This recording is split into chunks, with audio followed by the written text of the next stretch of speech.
Today's episode of my fertility podcast, we are joined by Dr. Keith Jarvi, who is a professor of surgery and the head of urology at Mount Sinai Hospital in Toronto, Canada. He is the director of the Murray Koffler Urologic Wellness Center at Mount Sinai Hospital, which is the largest male infertility clinic in Canada, and is working to develop less invasive ways to identify and treat male infertility. His other main clinical interests include microsurgical reconstruction techniques, sperm retrieval techniques, and genetic abnormalities. We are joined by an absolute leader when it comes to male infertility in all of Canada. We have a multitude of questions for Dr. Jarvi all about male infertility and sperm. We can't ask all of them today, so we're going to be doing a multi-part series all about sperm, the semen analysis, and male fertility. And we are so excited to dive right in. All right, Dr. Jarvi, let's talk about the semen analysis. This is something that we spend lots of time talking about with patients every day. But from your perspective, what aspects of the test are important when it comes to predicting fertility or helping to manage infertility? Really, really good question. I mean, the semen analysis is the core test for male infertility, of course. And any man who's been trying, or a couple who's been trying for at least a year, should have a semen analysis, or at least suspect there's an issue. If there's a low sperm count, that's going to be a real signal that there's a problem going on. Probably more importantly, actually, is the sperm motility. If the sperm motility is very, very low, the chance of the couple conceiving is actually extremely low. And those couples really need assistance. And finally, the other test that I like to use fairly commonly now is the sperm DNA quality test, which is a measure of how many strands of the DNA are broken.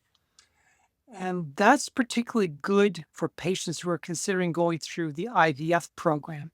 So it's a little bit of all of them.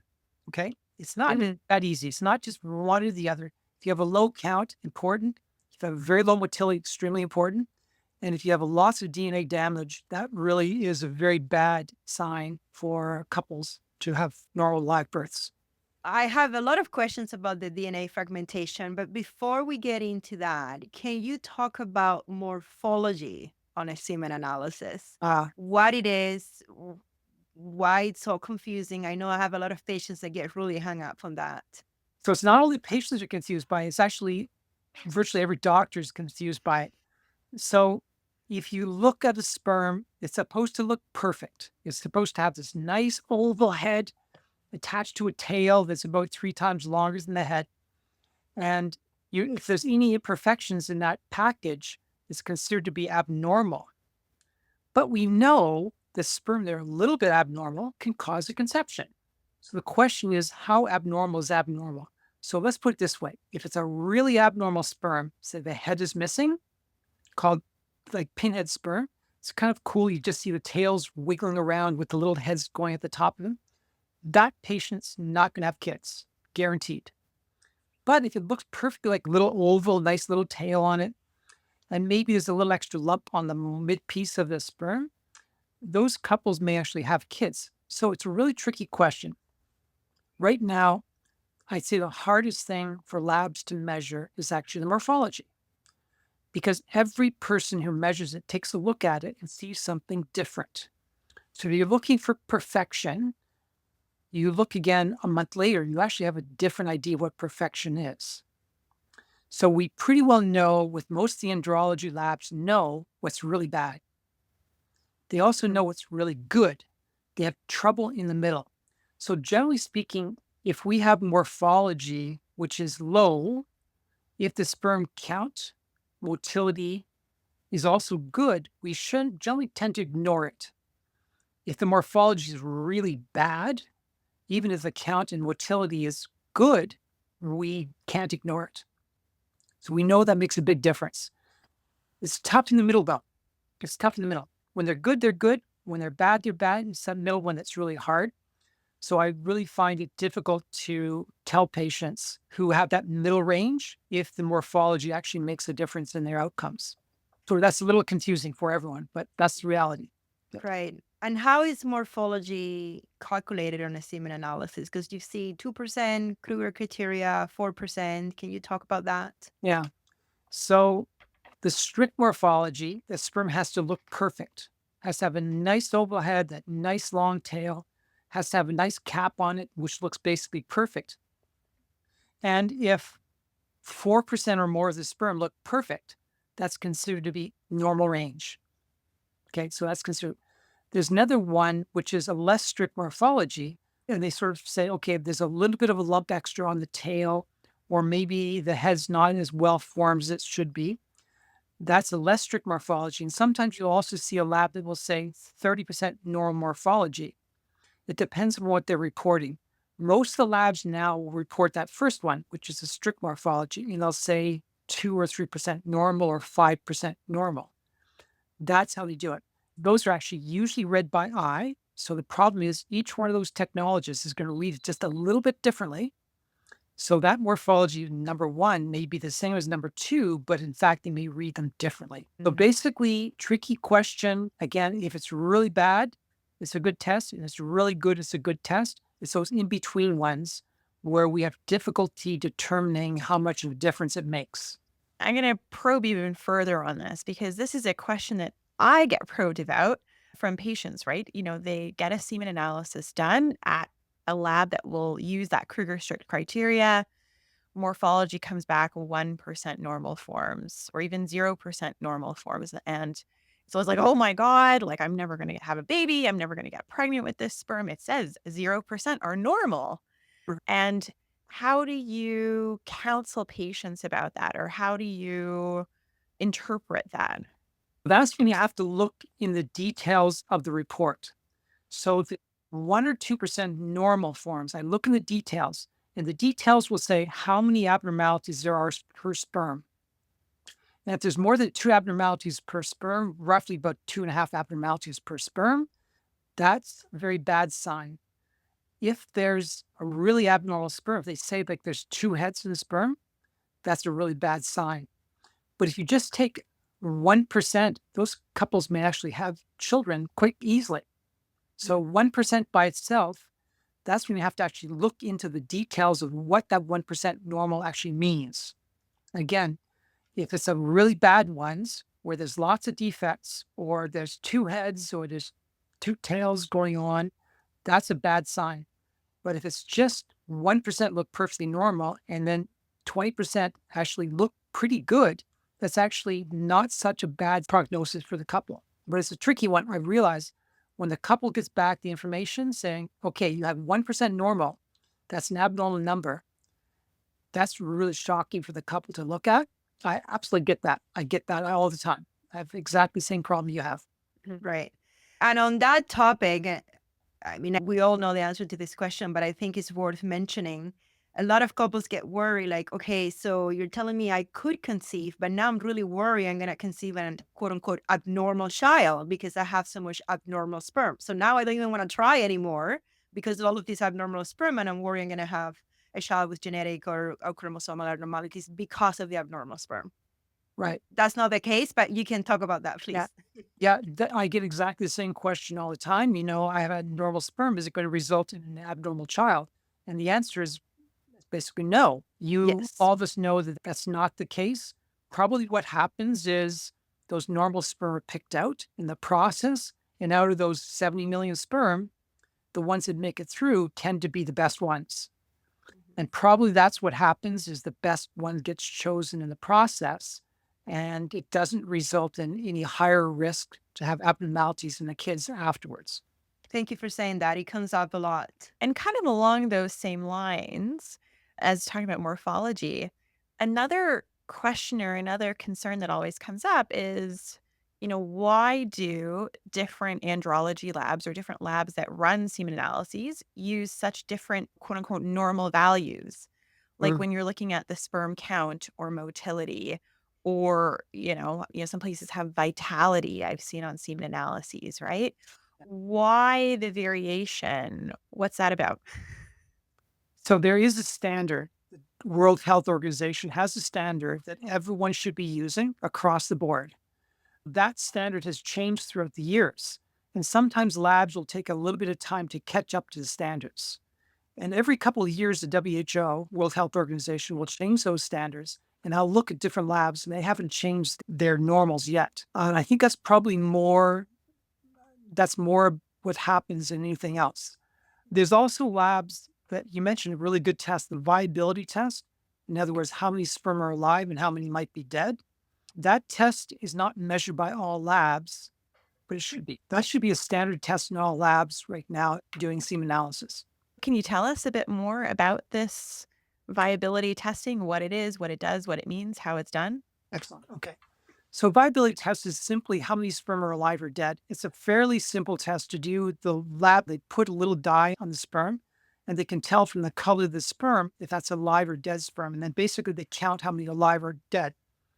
And this is really important for those patients that have low sperm motility, because low sperm motility could mean the sperm are actually alive, just not moving, or those sperm are dead. And that's a totally different thing. If you have sperm that are alive but just not moving, it could be the tail was a problem. But if they're dead, they're dead. They're not moving because they're dead. So you need the viability, particularly for those where the sperm motility is low. Very important.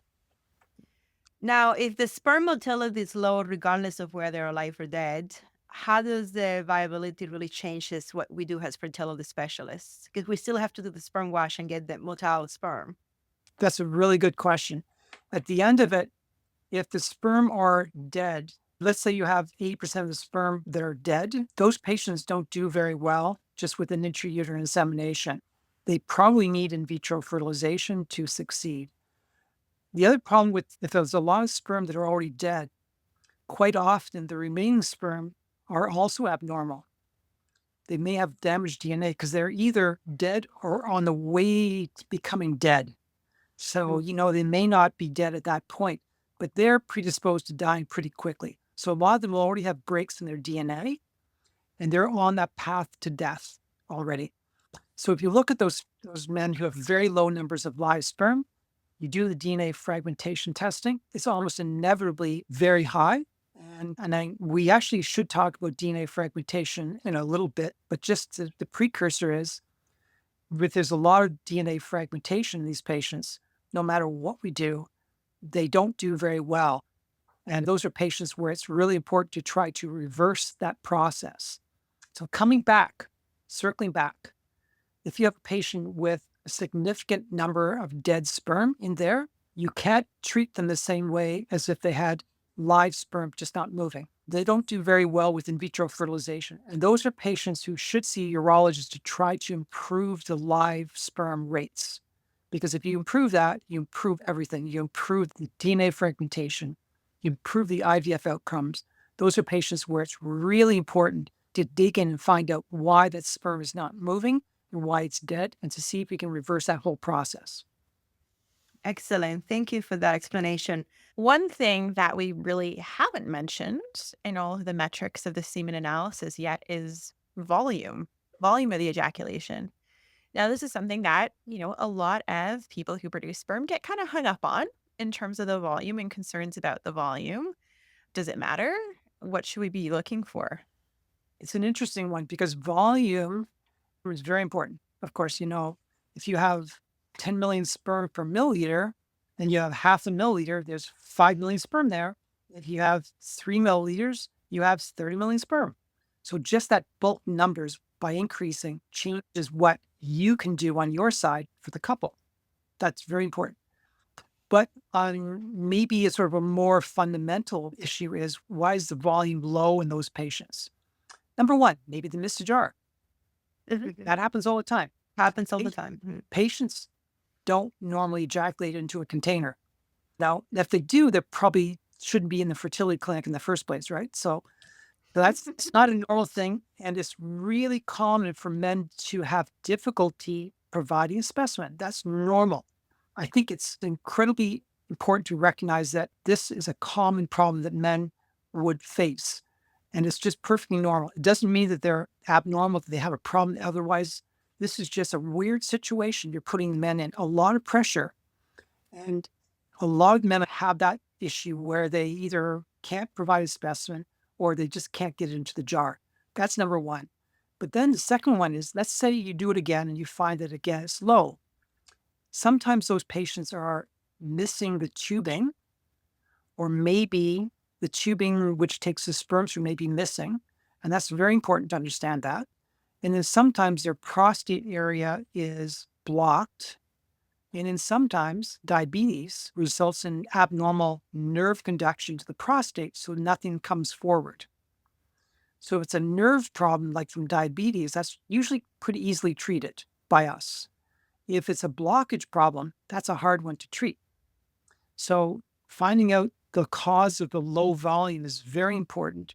And if we can treat it, they usually do very, very well.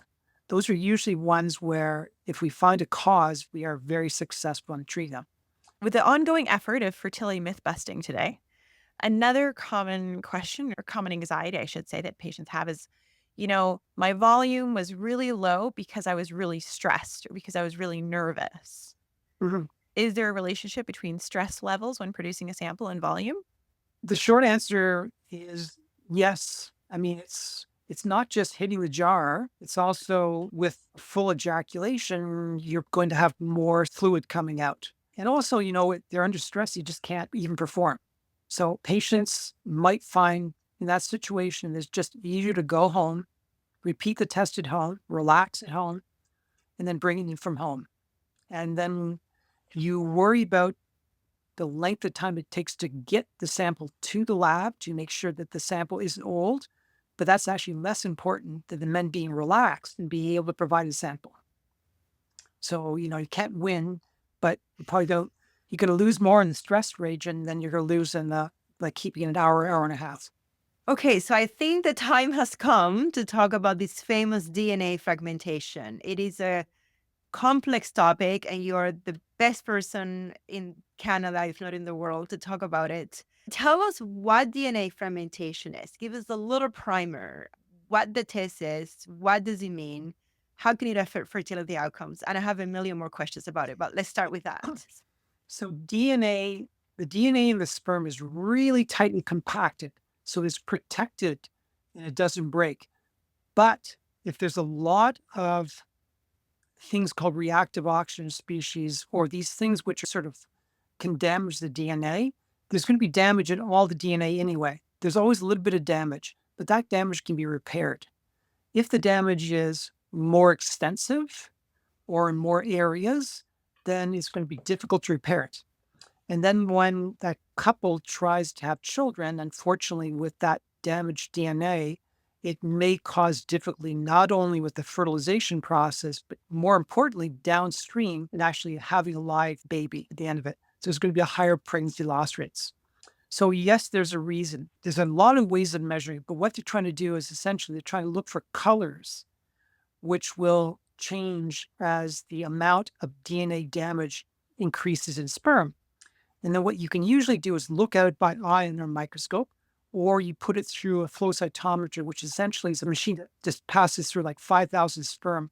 It is very fast, and it gives you an idea about how much DNA damage there is per sperm. If the DNA damage is very high, that's really worth trying to repair, trying to find something that can reverse that process. Mainly because it's one of these things that has a dramatic impact for couples who are trying to have kids on their own. It affects assisted reproductions like intrauterine insemination, and it adversely affects in vitro fertilization. So it affects it at all points. Was that a good start? That was a good start. Which patients should we be doing DNA fragmentations on? Good question. This is still controversial. The guidelines have changed very recently, but I'll tell you what the guidelines in general will say. You're looking at someone who has a problem having a pregnancy with recurrent pregnancy losses. Maybe the couple that had pregnancy and lost one, two, or more pregnancies, that's one of the things you should test for. But there are other centers that think that all men with infertility, in other words, with a low sperm count or low sperm motility, should have a DNA fragmentation test. There's not a lot of consistency there. I think if you are considering going through an in vitro fertilization procedure, it's a valuable test to have to help you predict whether or not you have a higher chance of losing a pregnancy with the IVF procedure. I still think it's a valuable test to have. So even if the sperm is normal, let's say we're going into IVF because the female partner is, let's say, 39 or 40 years old, Or IVF because the tubes are blocked. or endometriosis. So there is a female component, I guess that's the point. And there is normal sperm on a semen analysis parameter. Do you think that couples should have a DNA fragmentation before their first IVF cycle? This is really controversial. So there's no consensus on this whatsoever. But I'll tell you that we know that even if the sperm tests are normal, about 10% of the time, there's going to be a higher than expected DNA fragmentation. Okay. That's where I think you should talk to the patient about it. If they're saying, okay, listen, I'm not going to do anything with this, it's very unlikely that it's going to actually have an impact on the next IVF procedure, fine. But I'll have other patients say, I want to know everything about me before I go through that. So globally, I don't recommend it. I agree with you. Those are couples where it's very unlikely, but still 10% of the time, I think that's a low number. But the patients are going to tell me if they think it's a high number. If they think it's a high number, we'll do it. If they think it's a low number, I'd feel very comfortable not doing a test at all. In terms of DNA fermentation values, like I've seen reports like less than 15%, 15 to 30% and higher. What would you consider a worrisome DNA fermentation value? It depends on how the test is done. The test which is done with the flow cytometer, usually that's above 30%, is considered to be a risk for lower pregnancy rates and higher pregnancy loss rates. But the higher you go, the worse it is. Should we getting that range of 60, 70%? Unfortunately, the prognosis is not very good. And if you're getting down to that low 30 range, it's actually pretty close to normal. So there's no real cutoff. We report a cutoff, but if you're 31, are you actually much worse than 29? His answer is no. If you're 50, you are much worse than 20. Right. So we Right. normally say 30% roughly, and then the higher you go, the worse the prognosis. So let's extend out that scenario that we talked about earlier a little bit here. So, again, a couple is about to do IVF. Their first IVF cycle, let's say patient with eggs has endometriosis. Maybe she's a little bit older and we're doing IVF now. I do a sperm DNA fragmentation despite a normal semen analysis and it comes back elevated. Let's say it's, 40%. What are the next steps? Where should you go from there? That's somewhere where I think it's worth looking at all the potential ways of reducing that. So there are a lot of things that you do automatically anyway, like men should probably be on some kind of a supplement. And if they're on an antioxidant, that has been shown to reduce the DNA fragmentation rates. So often we'll give the men supplements anyway, just because there's no risk in having them. It's a relatively low cost, and we don't know who's going to help, honestly, at the end of the line. So I think giving them supplements, we know that's going to decrease it on average. Things like, believe it or not, lifestyle, weight loss, smoking cessation, marijuana cessation, those kind of things have been shown to reduce that. These are the patients where it's worth going after all those little things to see if you can reduce the numbers. Then we also try scrotal cooling. Don't get me started on that one. When I bring mentions to patients, it's like, what? So, so what it is the higher the temperature around the scrotum, the poorer the sperm production and sperm quality is. So if you can lower that temperature, then you're going to potentially improve the sperm quality. So those are patients where I basically throw the kitchen sink at them. So we'll put them on supplements, vitamins, weight loss, smoking cessation. We'll try scrotal cooling on them to see if that will reduce it. Again, it's important if you can get it from 40 to 30, you've actually done a big service for the patient, even if they go through IVF. So final one in that list is a varicocele repair. Now, varicocele is enlarged veins around the testicle, usually on the left side. And by repairing those, what we actually do is we lower the temperature of the testicle. Same thing as scrotal cooling. But that's a surgical procedure to do it. So I tend to leave that to the very end because it's a surgical procedure to see if we can get away without doing the surgery on the patients. But that's something we offer in that particular situation with a high DFI, and if they haven't responded to all the standard techniques.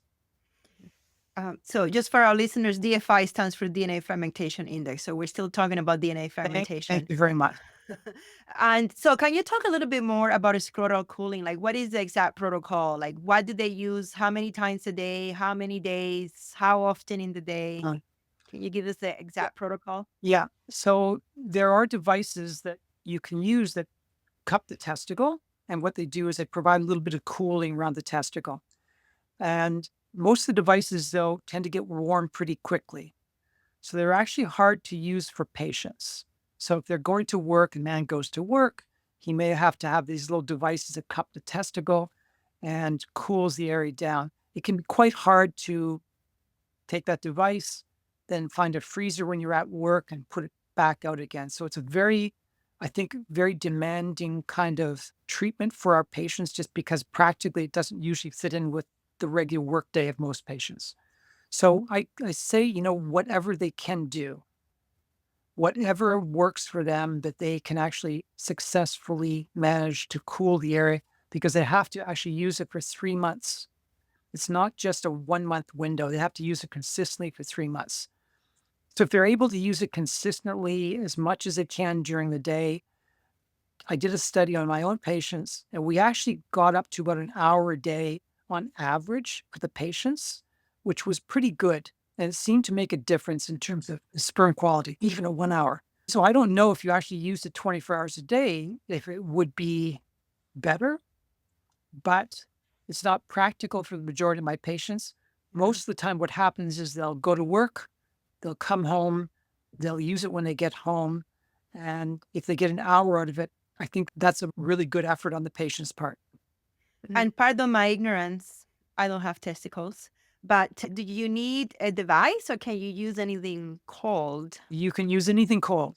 That is a very good, Okay. actually a very good question because all of the devices right now that are commonly used have some kind of a freezing agent inside. And it can be either like a cup or a little block that sits under there. But you can actually put cold vegetables on, something Mhm. like that. Don't make it too heavy because that's uncomfortable. Whatever is practical for the patients, they can use it.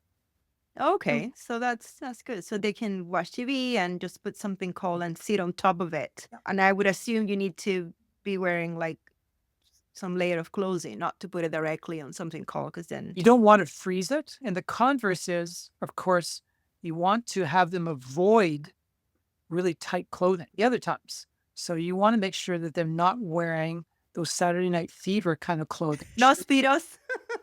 Those, yeah. You want to make sure that because there actually are devices that have been used that are tight that cause men to become infertile. Oh Actually, wow! so we want to do the reverse. Right, And they right. stay open, cool, and everything is a little bit cooled down at all times.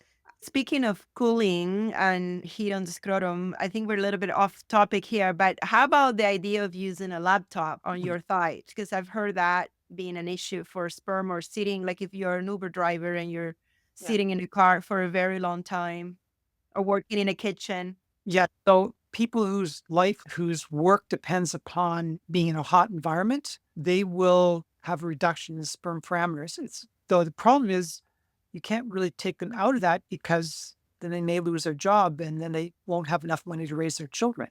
So it's like this catch 22. So those kind of jobs where there's heat around the area, do whatever is required to try to minimize that heat exposure. And that's basically all it is. There's so many permutations and combinations of jobs where heat exposure is almost a requisite of the job, say fighter pilots and people who drive all the time. But there's ways that they could mitigate that heat, that problem that arises. And if they can think innovatively, try to reduce the heat, as long as they understand, they can usually do it. There's also been, some talk about this idea of whether sperm should be aspirated directly from the testicle as opposed to using ejaculated sperm, that might have lower DNA fragmentation values. Mm. What are your thoughts on that, or what's the latest research or literature about that? So again, this is really controversial. And there's differences between how North Americans approach it and how Europeans approach it. Presently, we don't automatically offer sperm retrieval from the testicle for patients who have very high DNA fragmentation rates. We don't automatically offer it. We will offer it if patients have tried an IVF cycle and it has gone very badly, then we'll try to retrieve her from the testicle.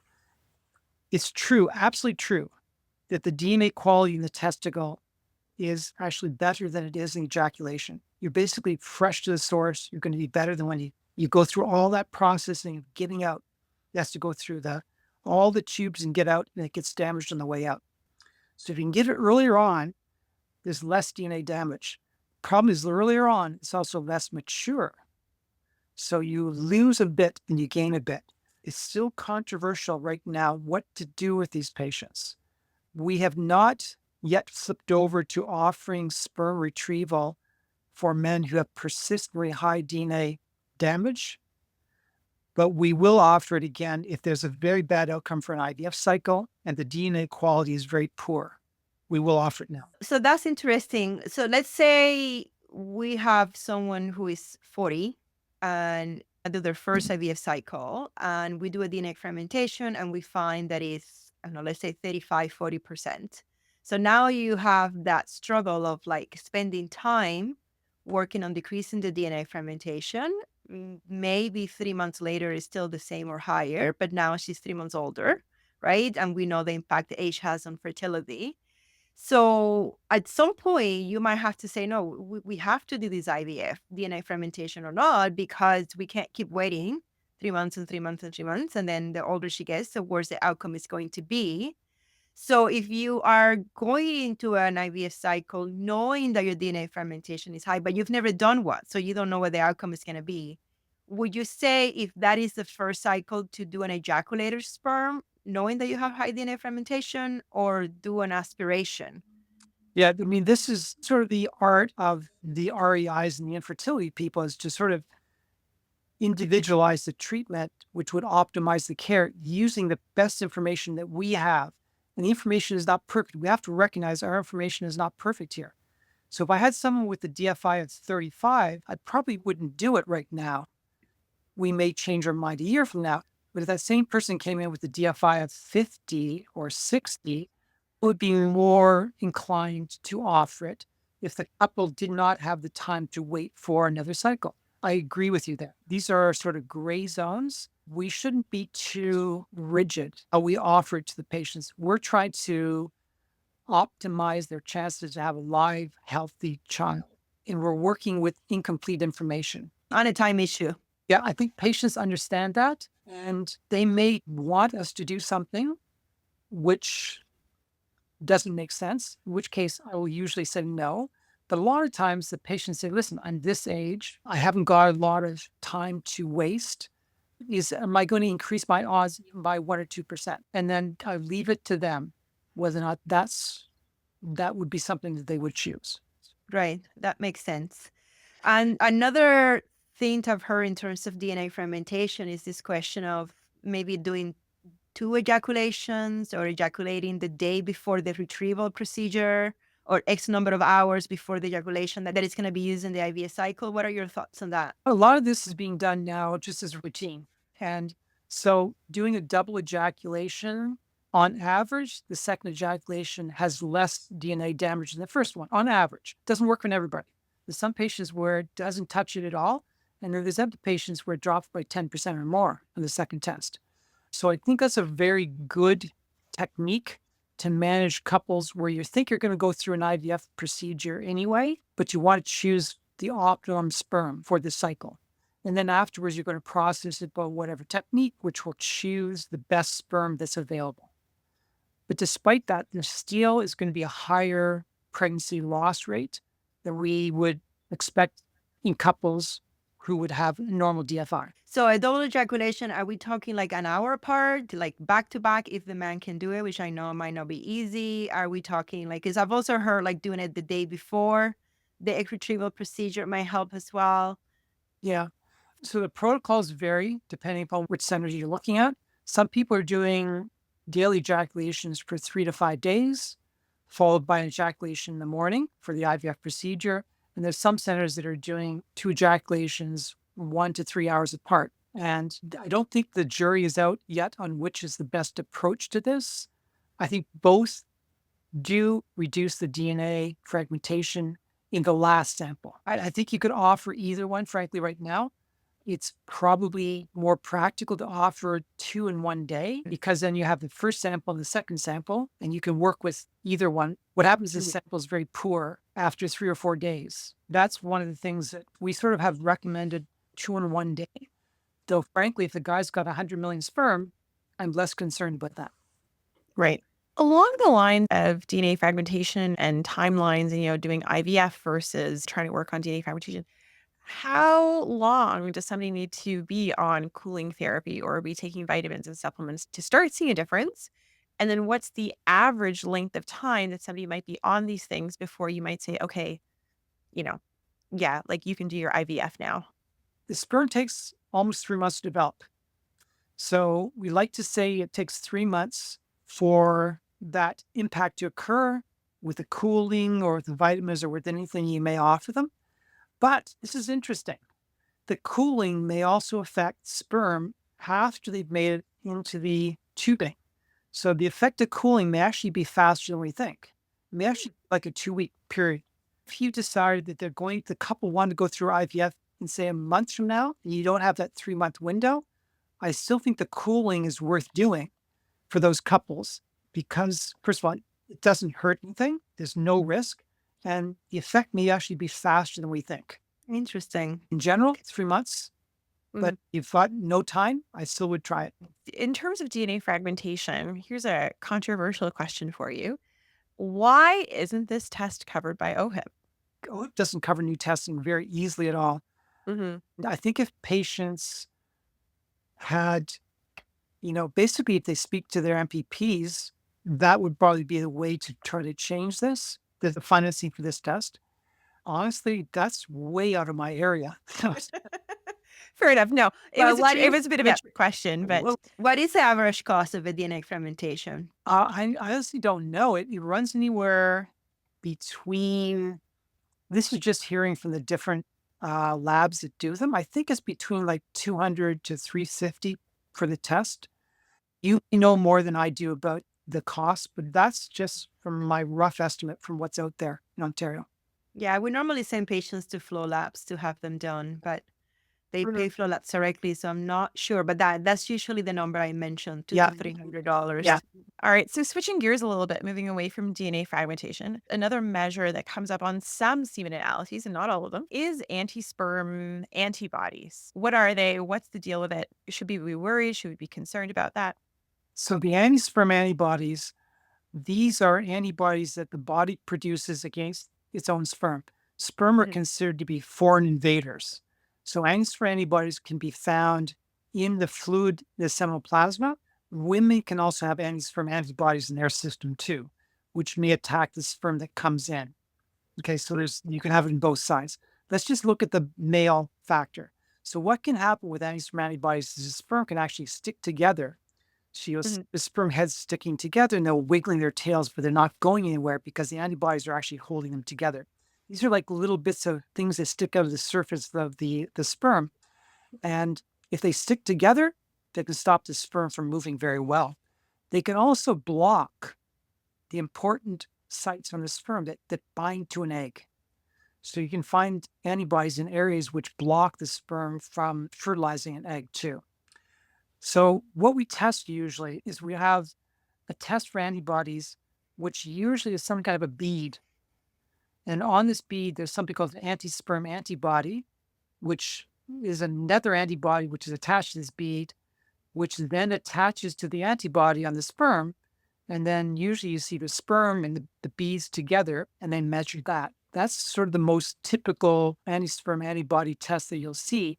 And then you'll see a measure like, 50% of the sperm of antibodies, and the sperm, maybe it's on the head of the sperm or the tail of the sperm, the tip tail of the sperm.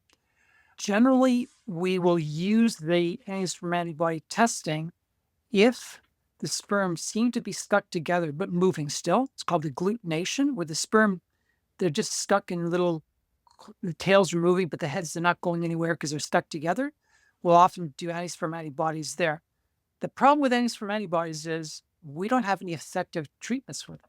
The effective management is IVF. There's a lot of anti-sperm antibodies useful to identify because you'll save that couple a lot of grief.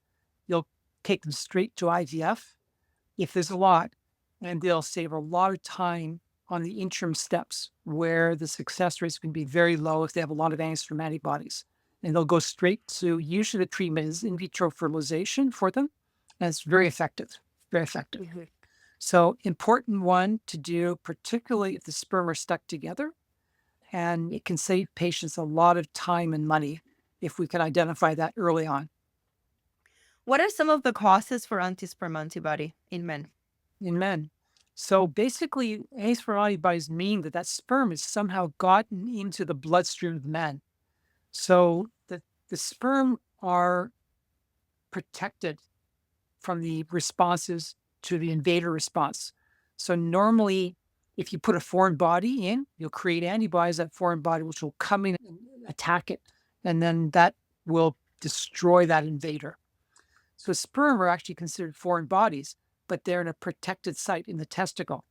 But if they get through into the bloodstream, then you'll start getting that antibody response. And with that antibody response, you'll actually then attack the sperm. So things that can make the sperm go into the blood, like for example, if the man had a vasectomy, you're going to get a little bit of leakage into the blood. If they've had an infection, if they've had trauma to the testicle, those are kinds of things that could leak sperm into the bloodstream and cause antibodies. Most of the time, we actually don't know why men have antibodies. It's just they have them and we don't know why. And it's probably one of like an infection or trauma or something that happened. Yeah, I was going to say that because I see it quite often in my practice where there is anti-sperm antibodies. And I say, have you had any of these issues? And they're like, no, no, no, no, no, no, no, nothing has happened. So it's like, it's a mystery. But everyone plays soccer, right? Or everyone plays Right. hockey. It's Yeah. part of the game. Part of the game. Now, once you have anti-sperm antibodies, does that mean they're always going to be present? Or is that something that you might see come and go? They can come and go. There's no effective, safe treatment to remove them from the system. So people used to use steroids, and then you had steroid effects. So they don't really use that anymore. And since there's a really effective treatment for anti-sperm antibodies, which is in vitro fertilization, we don't need to offer them these risky therapies. So it's actually very effective to use IVF. Do anti-sperm antibodies come and go? Yes. But generally speaking, if there's a lot of anti-sperm antibodies, they're probably going to be there for a long period of time. Thank you so much, Dr. Jarvi. This has been so informative. I learned a lot. I'm going to claim my CME points. I'm so privileged, the two of us, to have your expertise all to ourselves. And now we're going to share with our listeners and our community. So thank you so much for your time. For those of you who don't know, it's actually 8 p.m. on a Monday night. And Dr. Jarvi, after a long day of clinical duties, we logged on at 6 p.m. and it's now 8 p.m. That's what he was doing on a Monday night, spending the time with us and sharing his knowledge and his wisdom from many, many years of experience. Thank you very much. Thank you. Bye. And that's a wrap for today, Superhumans. If you're looking to connect, get social with us. Follow us on YouTube and Instagram at My Fertility Podcast or visit us online at myconfertility.com. And don't forget, follow, subscribe, and share your favorite episode. Thanks for listening to My Fertility Podcast and for being a vital part of our community. We know you've got this. We're signing off until next Tuesday. If you found this episode of My Fertility Podcast helpful, please take a moment to head over to the review section and leave us your thoughts. Your reviews and comments are incredibly valuable to us and help guide future episodes. We also welcome you to direct your questions to info@myfertilitypodcast.com. My Fertility Podcast is produced by Rabbit Media Inc. in conjunction with Dr. Garcia and Dr. Weiss. Music from Mix Kit Raising Me Higher by Ajay Stelino. My Fertility Podcast is not intended to replace any type or variation thereof professional medical, health, or legal advice. nor should the content be taken as medical advice. Please contact your primary healthcare professional regarding any medical questions you may have. The information presented in this podcast is based on the knowledge and understanding of the host at the time of recording. Medical knowledge is constantly evolving, and new research may change the understanding of health-related topics. While we strive to provide accurate and up-to-date information, we do not guarantee the completeness, accuracy, or timeliness of the content. The views expressed in this podcast by guests are not those of the host or the management. This podcast is not intended to impose any type of discrimination. My Fertility Podcast and its management are not responsible for any losses, damages, or liabilities that may arise from the use of this podcast.